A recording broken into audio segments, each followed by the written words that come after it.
ഇപ്പോൾ ക്യാമ്പ് നിൽക്കുന്ന തദ്ദേശ സ്ഥാപനങ്ങൾ ഏതാണോ അവർ മാത്രമല്ല, സമീപ തദ്ദേശ സ്ഥാപനങ്ങളുടെ സഹായം കൂടി അതിന് ലഭ്യമാക്കണമെന്ന് നിർദ്ദേശിച്ചിട്ടുണ്ട്. ഉദ്യോഗസ്ഥരെ മറ്റ് തദ്ദേശ സ്ഥാപനങ്ങളിൽ നിന്ന് ഈ സാഹചര്യം നേരിടാൻ ആവശ്യമാണെങ്കിൽ പുനർവിന്യസിക്കാവുന്നതാണ്. അതിനുള്ള നിർദ്ദേശം ജില്ലാ ജോയിൻറ്റ് ഡയറക്ടർമാർക്ക് നൽകിയിട്ടുണ്ട്.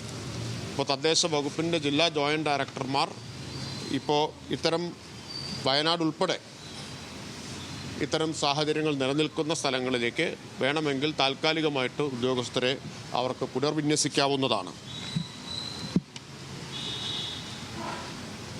അതുപോലെ പൊതുവായി എല്ലാ സ്ഥലത്തും ഇപ്പോൾ വെള്ളം, അതുപോലെ തന്നെ ഉരുൾപൊട്ടൽ, ഇതിൻ്റെയൊക്കെ ഭാഗമായിട്ട് ഒഴുകി വരുന്ന മാലിന്യം, ചെളി, ഈ വസ്തുക്കളൊക്കെ നീക്കം ചെയ്യുന്നതിനും മലിനജലം കലർന്ന കിണറുകൾ വൃത്തിയാക്കുന്നതിനുൾപ്പെടെയുള്ള നടപടികൾ സ്വീകരിക്കാനും തദ്ദേശ സ്ഥാപനങ്ങൾക്ക് നിർദ്ദേശം നൽകിയിട്ടുണ്ട്.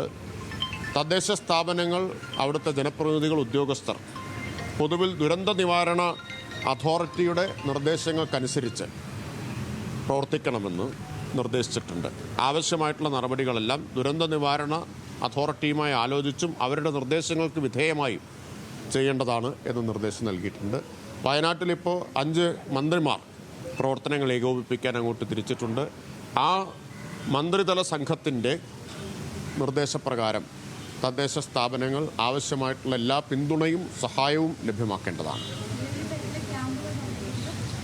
ഇപ്പോൾ 12 ക്യാമ്പുകളുടെ വിവരമാണ് ലഭ്യമായിട്ടുള്ളത്. ആവശ്യമായ ക്യാമ്പുകൾ തുടങ്ങാൻ ദുരന്ത നിവാരണ അതോറിറ്റിയുടെ കൂടി നിർദ്ദേശത്തിന് വിധേയമായി തദ്ദേശ സ്ഥാപനങ്ങൾ മുൻകൈയെടുക്കേണ്ടതാണ് നിർദ്ദേശിച്ചിട്ടുണ്ട്.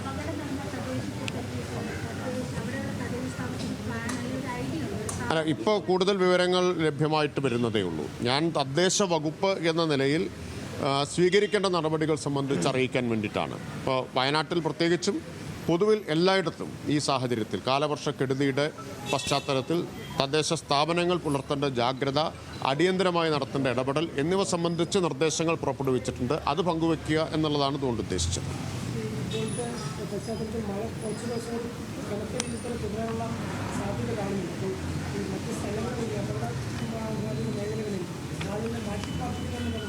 തീർച്ചയായിട്ടും അതിനാവശ്യമായിട്ടുള്ള മുൻകരുതൽ നടപടികൾ സ്വീകരിക്കേണ്ടതാണ്. തദ്ദേശ സ്ഥാപനങ്ങൾ അതിൽ മുൻകൈയെടുക്കണം. അതിലെല്ലാം പ്രധാനം ദുരന്ത നിവാരണ അതോറിറ്റിയുടെ നിർദ്ദേശങ്ങളും മുന്നറിയിപ്പുകളുമാണ്.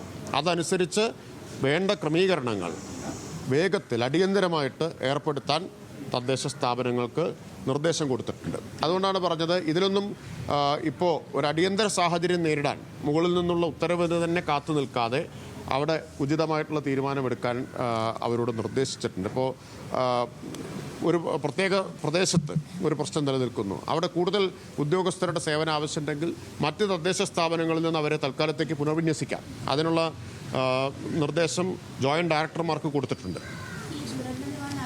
ശരി, മന്ത്രി MP രാജേഷിന്റെ വാക്കുകളാണ് നമ്മൾ കേട്ടത്. സാഹചര്യം വിലയിരുത്തി ഉത്തരവിന് കാത്തുനിൽക്കാതെ നടപടി സ്വീകരിക്കാൻ തദ്ദേശ സ്ഥാപനങ്ങൾക്ക് നിർദ്ദേശം നൽകിയിട്ടുണ്ടെന്നാണ് അദ്ദേഹം പറയുന്നത്.